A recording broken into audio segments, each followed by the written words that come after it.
विक्रम और बेताल। बहुत पुरानी बात है। धारा नगरी में गंधर्वसेन नाम का एक राजा राज करते थे। उसके 4 रानियाओं थीं। उनके 6 लड़के थे जो सब के सब बड़े ही चतुर और बलवान थे।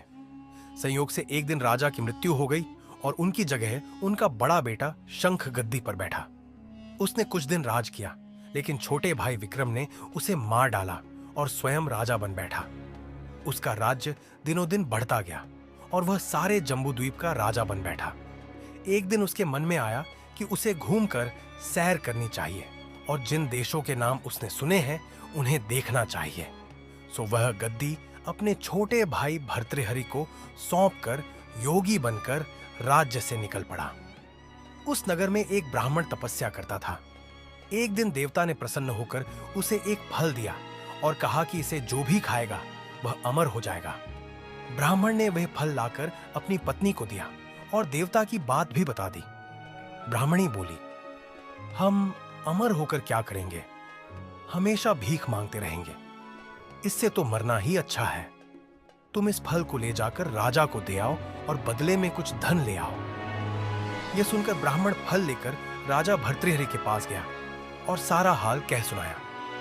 भर्तृहरि ने फल ले लिया और ब्राह्मण को 1 लाख रुपये देकर विदा कर दिया। भर्तृहरि अपनी एक रानी को बहुत चाहता था। उसने महल में जाकर वह फल उसी को दे दिया। रानी की मित्रता शहर कोतवाल से थी। उसने वह फल कोतवाल को दे दिया। कोतवाल एक वेश्या के पास जाया करता था। वह उस फल को उस वेश्या को दे आया। वेश्या ने सोचा कि यह फल तो राजा को खाना चाहिए। वह उसे लेकर राजा भर्तृहरि के पास गई और उसे दे दिया। भर्तृहरि ने उसे बहुत सा धन दिया, लेकिन जब उसने फल को अच्छी तरह से देखा तो पहचान लिया। उसे बड़ी चोट लगी, पर उसने किसी से कुछ कहा नहीं। उसने महल में जाकर रानी से पूछा कि तुमने उस फल का क्या किया? रानी ने कहा, मैंने उसे खा लिया।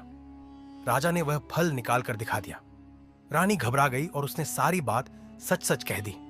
भर्तृहरि ने पता लगाया तो उसे पूरी बात ठीक ठीक मालूम हो गई। वह बहुत दुखी हुआ। उसने सोचा, यह दुनिया माया जाल है, इसमें अपना कोई नहीं।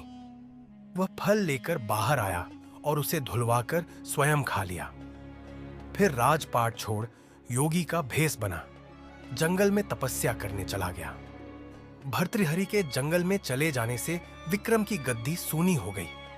जब राजा इंद्र को यह समाचार मिला तो उन्होंने एक देव को धारा नगरी की रखवाली के लिए भेज दिया। वह रात दिन वहीं रहने लगा। भर्तृहरि के राजपाट छोड़कर वन में चले जाने की बात विक्रम को मालूम हुई तो वह लौटकर अपने देश में आया। आधी रात का समय था। जब वह नगर में घुसने लगा तो देव ने उसे रोका। राजा ने कहा, मैं विक्रम हूं, यह मेरा राज है, तुम रोकने वाले कौन होते? देव बोला, मुझे राजा इंद्र ने इस नगर की चौकसी के लिए भेजा है। तुम सच्चे राजा विक्रम हो तो आओ, पहले मुझसे लड़ो। क्या तहत? दोनों में लड़ाई हुई। राजा ने जरा सी देर में देव को पछाड़ दिया। तब देव बोला, हे राजन, तुमने मुझे हरा दिया, मैं तुम्हें जीवन दान देता हूं। इसके बाद देव ने कहा, राजन, एक नगर और एक नक्षत्र में तुम 3 आदमी पैदा हुए थे। तुमने राजा के घर में जन्म लिया, दूसरे ने तेली के और तीसरे ने कुम्हार के। तुम यहां का राज करते हो। तेली पाताल का राज करता था। कुम्हार ने योग साधकर तेली को मारकर शमशान में पिशाच बना सिरस के पेड़ से लटका दिया है। अब वह तुम्हें मारने की फिराक में है, उसे सावधान रहना। इतना कहकर देव चला गया और राजा महल में आ गया। राजा को वापस आया देख सबको बड़ी खुशी हुई। नगर में आनंद मनाया गया। राजा फिर राज करने लगा। एक दिन की बात है कि शांतिशील नाम का एक योगी राजा के पास दरबार में आया और उसे एक फल देकर चला गया। राजा को आशंका हुई कि देव ने जिस आदमी को बताया था, कहीं यह वही तो नहीं है। यह सोच उसने फल नहीं खाया, भंडारी को दे दिया। योगी आता और राजा को एक फल दे जाता। संयोग से एक दिन राजा अपना अस्तबल देखने गया था। योगी वहीं पहुंच और फल राजा के हाथ में दे दिया। राजा ने उसे उछाला तो वह हाथ से छूटकर धरती पर गिर पड़ा। उसी समय एक बंदर ने झपटकर उसे उठा लिया और तोड़ डाला।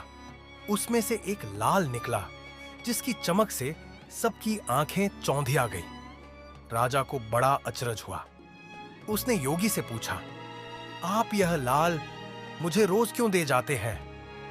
योगी ने जवाब दिया, महाराज, राजा, गुरु, ज्योतिषी, वैद्य और बेटी, इनके घर कभी खाली हाथ नहीं जाना चाहिए।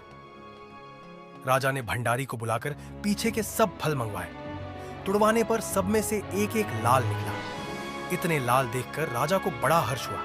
उसने जौहरी को बुलवाकर उनका मूल्य पूछा। जौहरी बोला, महाराज, ये लाल इतने कीमती हैं कि इनका मोल करोड़ों रुपयों में भी नहीं आंका जा सकता। एक एक लाल एक एक राज्य के बराबर है। यह सुनकर राजा योगी का हाथ पकड़कर गद्दी पर ले गया। बोला, योगी राज, आप सुनी हुई बुरी बातें दूसरों के सामने नहीं कही जाती। राजा उसे अकेले में ले गया। वहां जाकर योगी ने कहा, महाराज, बात यह है कि गोदावरी नदी के किनारे मसान में मैं एक मंत्र सिद्ध कर रहा हूं। उसके सिद्ध हो जाने पर मेरा मनोरथ पूरा हो जाएगा। तुम एक रात मेरे पास रहोगे तो मंत्र सिद्ध हो जाएगा। एक दिन रात को हथियार बांधकर तुम अकेले मेरे पास आ जाना। राजा ने कहा, अच्छी बात है। इसके उपरांत योगी दिन और समय बताकर अपने मठ में चला गया।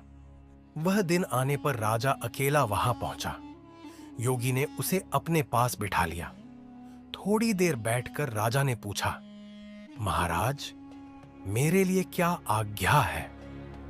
योगी ने कहा, राजन, यहां से दक्षिण दिशा में 2 कोस की दूरी पर मसान में एक सिरस के पेड़ पर एक मुर्दा लटका है। उसे मेरे पास ले आओ, तब तक मैं यहां पूजा करता हूं। यह सुनकर राजा वहां से चल दिया। बड़ी भयंकर रात थी। चारों ओर अंधेरा फैला था। पानी बरस रहा था। भूत प्रेत शोर मचा रहे थे। सांप आ आकर पैरों में लिपटते थे, लेकिन राजा हिम्मत से आगे बढ़ता गया। जब वह मसान में पहुंचा तो देखता क्या है कि शेर दहाड़ रहे हैं, हाथी चिंघाड़ रहे हैं, भूत प्रेत आदमियों को मार रहे हैं।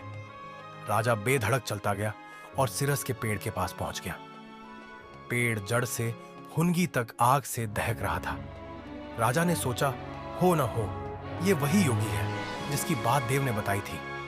पेड़ पर रस्सी से बंधा मुर्दा लटक रहा था। राजा पेड़ पर चढ़ गया और तलवार से रस्सी काट दी। मुर्दा नीचे गिर पड़ा और दहाड़ मार मार कर रोने लगा। राजा ने नीचे आकर पूछा, तू कौन है? राजा का इतना कहना था कि वह मुर्दा खिलखिलकर हंस पड़ा। राजा को बड़ा अचरज हुआ। तभी वह मुर्दा फिर पेड़ पर जा लटका। राजा फिर चढ़कर ऊपर गया और रस्सी काट मुर्दे का बगल में दबा नीचे आया। बोला, बता, तू कौन है? मुर्दा चुप रहा। तब राजा ने उसे एक चादर में बांधा और योगी के पास ले चला। रास्ते में वह मुर्दा बोला, मैं बेताल हूं। तू कौन है और मुझे कहां ले जा रहा है? राजा ने कहा, मेरा नाम विक्रम है। मैं धारा नगरी का राजा हूं। मैं तुझे योगी के पास ले जा रहा हूं। बेताल बोला, मैं एक शर्त पर चलूंगा। अगर तू रास्ते में बोलेगा तो मैं लौटकर पेड़ पर जा लटकूंगा। राजा ने उसकी बात मान ली। फिर बेताल बोला, पंडित, चतुर और ज्ञानी, इनके दिन अच्छी अच्छी बातों में बीतते हैं, जबकि मूर्खों के दिन कलह और नींद में। अच्छा होगा कि हमारी राह भली बातों की चर्चा में बीत जाए। मैं तुझे एक कहानी सुनाता हूं, ले सुन। की कहानी जानने के लिए चैनल को सब्सक्राइब जरूर करें।